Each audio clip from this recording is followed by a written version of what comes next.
Ada nggak sih sebenarnya keluarga yang toksik gitu? Well, jawabannya kalau menurut gue sebenarnya adalah ada. Dan gue yakin pasti banyak yang pernah nonton film. Sekarang kan banyak film yang relatable gitu. Yang ngomongin soal, kok keluarga gue kayaknya toksik ya? Orang tua gue kayaknya toksik ya? Meskipun misalnya mereka niatnya baik, tapi bisa jadi ngasih dampak tertentu. Dan gue yakin kalau lo yang lagi nonton ini ngerasain sedih gitu ya, dan frustrasi, terus tahu bahwa ini tuh dari keluarga yang gak sehat gitu ya, ya biasanya ini makin sedih dan frustrasi aja sih. Karena apakah kita bisa keluar dari keluarga gitu kan? Terus juga kita bisa nggak sih nge-solve ini gitu yang emang udah dari kecil terbiasa kayak gini. Dan bisa jadi juga ini bikin kita overthinking dan insecure sama diri sendiri. Nah kalau misalnya lo mengalami hal kayak gini, bisa dibilang karena dulu nggak ada banget nih edukasi tentang keluarga, tentang parenting, dan terjadi gap generasi juga. Wah pokoknya banyak hal lah ya. Gue udah sempet bahas di video lain. Gue mau bilang bahwa ini adalah suatu hal yang wajar. Gue pribadi sebenarnya juga hidup di keluarga orang tua yang bercerai. Tapi nggak bisa dibilang toksik banget sih ya. Tapi mungkin banyak dari lo yang ngerasa keluarga gue toksik banget, well, wajar. Dan di satu video sebelum tidur ini gue bakal ngebantu lo buat paham gimana caranya mengatasi hubungan keluarga yang gak sehat. Dan nanti gue bakal pakai salah satu contoh film, lo simak sampai habis.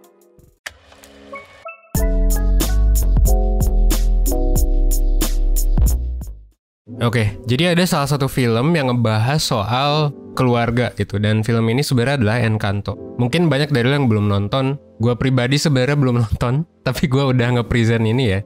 Tapi nanti gue bakal nonton sih. Tapi Encanto ini katanya sih bisa bikin lo belajar soal toxic family. Singkat cerita, film ini ngebahas soal keluarga Madrigal yang punya kekuatan gitu. Dan semua keluarga Madrigal ini, gue nggak tahu how to pronounce it ya, ini punya kekuatan yang hebat, kecuali yang namanya Mirabel. Dan awalnya Mirabel ini ngerasa kalau hal itu bukan suatu masalah. Tapi lama-kelamaan hal ini pun akhirnya ngasih dampak yang buruk ke Mirabel. Tiap kali Mirabel mau bantu keluarganya, neneknya itu selalu bilang kalau lu nggak perlu ngapa-ngapain gitu. Serahin aja nggak apa-apa ke anggota keluarga yang punya kekuatan. Karena kalau Mirabel yang ambil alih, basically hal yang dia kerjain itu cenderung atau biasanya bakal berantakan dan nggak sempurna. Nggak kayak yang neneknya mau. Dan selama film pun kita juga ngelihat bahwa nggak hanya Mirabel yang ngerasain ini sebenarnya. Tapi semua saudara dan pamannya juga ngerasain tekanan. Tekanan untuk selalu sempurna depan neneknya Mirabel. Tekanan ini juga yang ngebuat mereka ngerasa bersalah ketika mereka istirahat. Mereka nggak punya kontrol akan keputusan yang dibuat, bahkan sampai ya kabur dari rumah. Dari sini kita bisa mulai dapat gambaran kalau keluarga Madrigal ini punya beberapa aspek yang ngegambarin kalau dinamika keluarga mereka nggak benar-benar sehat, atau ya populernya adalah toxic family. Pun sebenarnya belum ada definisi yang jelas sih, toxic family itu apa. Ya zaman sekarang semua hal jadi toxic kan sebenarnya. Tapi dari situs Mental Health Amerika, biasanya toxic family itu berhubungan sama konflik, sama kelakuan yang buruk dan juga sama penganiayaan, atau ya salah satu pihak merasa teraniaya gitu. Hubungan antar anggota keluarga juga tegang, jadi kayak nggak hangat gitu ya. Komunikasinya buruk, bahkan kita lebih aman di luar rumah gitu, di luar keluarga itu daripada di dalam rumah. Dan hal tersebut bisa kelihatan di film Encanto ini. Nah kalau lo nanya sebenarnya kenapa sih toxic family bisa terbentuk? Apa karena salah figur orang tuanya atau gimana? Kalau menurut gue pribadi, toxic family ini terbentuk karena gabungan dari beberapa hal kompleks.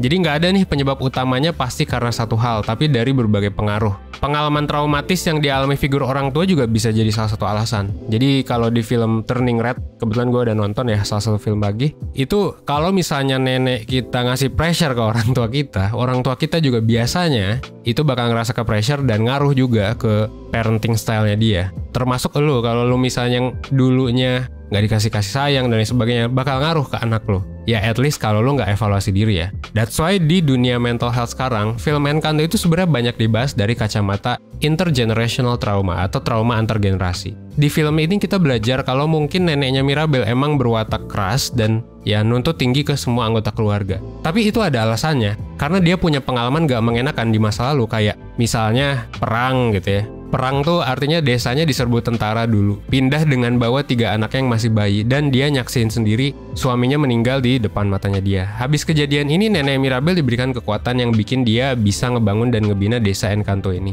Dan trauma ini bikin dia takut buat kehilangan kekuatan itu, dan akhirnya bikin si nenek ini ngelakuin apapun biar keluarganya nggak harus ngalamin apa yang dia alamin. Jadi overprotective banget, terus juga cukup menuntut dan lain sebagainya. Salah satu cara ya tadi nuntut kesempurnaan dari seluruh anggota keluarganya. Dari artikel yang terbit di tahun 2018 gitu ya, penelitian, kita bisa paham kalau intergenerational trauma ini akibat dari sebuah pengalaman yang traumatis dan berdampak pada seseorang sampai diturunin ke anak mereka. Pengalaman traumatis ini juga berbagai macam, dan yang kayak nenek Mirabel tadi, korban perang, kemiskinan, dan lain sebagainya, itu tuh ada penelitian yang nemuin kalau trauma ini bisa diturunkan melalui gen, jadi secara genetik. Wow. Jadi kalau misalnya orang tua gue misalnya trauma, secara genetik bisa turun. Wow. Nah, terus pertanyaannya adalah, mungkin lu bertanya gitu kan, gimana biar keluarga gue bisa ngadepin trauma ini? Biar keluarga gue bisa jadi lebih sehat? Well, pemulihan dari trauma ini sebenarnya kompleks. Apalagi kalau mau ya pulih sebagai keluarga. Itu butuh waktu dan proses. That's why ada cabang ilmu terapi keluarga yang tujuannya adalah memahami masalah keluarga.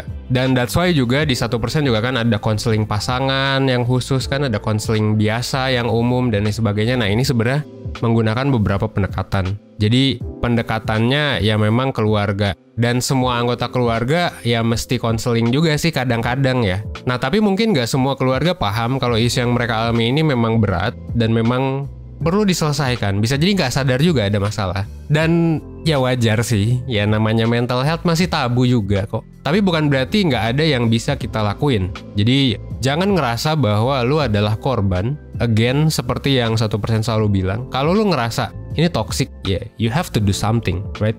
Lu yang paling bertanggung jawab atas diri lu. Makanya, terus apa yang bisa kita lakuin? Well, di akhir film, keluarga Madrigal bisa ngebangun keluarganya lagi setelah Mirabel dan neneknya paham perspektif satu sama lain, bisa saling berempati. Nenek Mirabel paham kalau selama ini dia terlalu keras sama keluarganya, sementara Mirabel paham kalau alasan kenapa neneknya bisa sekeras itu ya karena masa lalunya. So, ini adalah salah satu cara untuk ngatasin toxic family atau bahkan intergenerational trauma itu berhenti. Yaitu yang utama adalah paham kenapa ini bisa terjadi. Gitu ya, karena suatu hal yang kompleks. Paham bahwa ini tuh kompleks. Dan lu juga bisa mulai melihat perspektif dan pandangan keluarga lo. Terus paham kalau nggak semua hal ada dalam kontrol lo juga. Jadi kadang ada yang mesti lo terima gitu. Bahwa misalnya, oh emak gue kayak gini ya karena emak gue dulu digituin. Dan mungkin teman-teman harus menerima itu.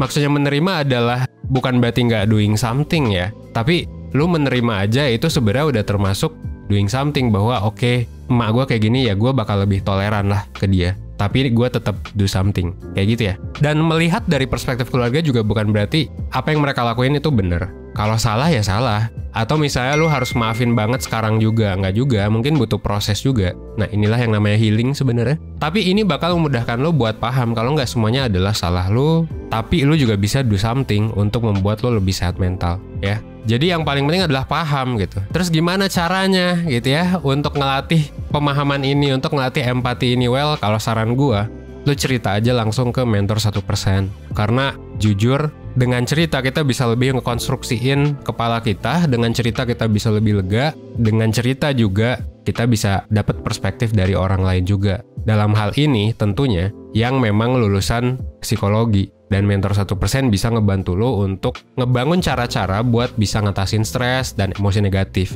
yang berkaitan sama keluarga yang toksik. Bisa dimulai dari 75.000 aja, 75.000 doang loh buat konsultasi. Dan nanti kalau misalnya, oh lu butuh terapi nih, oh lu butuh webinar nih, oh lu butuh apa gitu ya. Nah, nanti bisa disaranin sama mentornya. Jadi memang one stop solution yang pertama sebenarnya adalah ke mentor 1% sih. Nanti lu bakal dapet ya saran-saran personalized treatment yang nanti lu bakal tahu treatmentnya harus gimana. Dan sebenarnya apalagi kalau lu belum pernah cerita ke orang gitu ya, saran gue sih ke mentor aja. Langsung aja klik di description box dan ya lu bisa pakai kode promo. Dan ini terbatas, silakan. Akhir kata memang ya keluarga toksik ini adalah masalah yang umum sebenarnya. Karena isu ini juga cukup kompleks dan terjadi pada bisa jadi semua generasi. Tapi bukan berarti ini nggak bisa berhenti di lo, dan bukan berarti lo nggak bisa do something. Oke, akhir kata gue Evan 1%. Well, gue tunggu lo di mentoring 1%, oke? Thanks.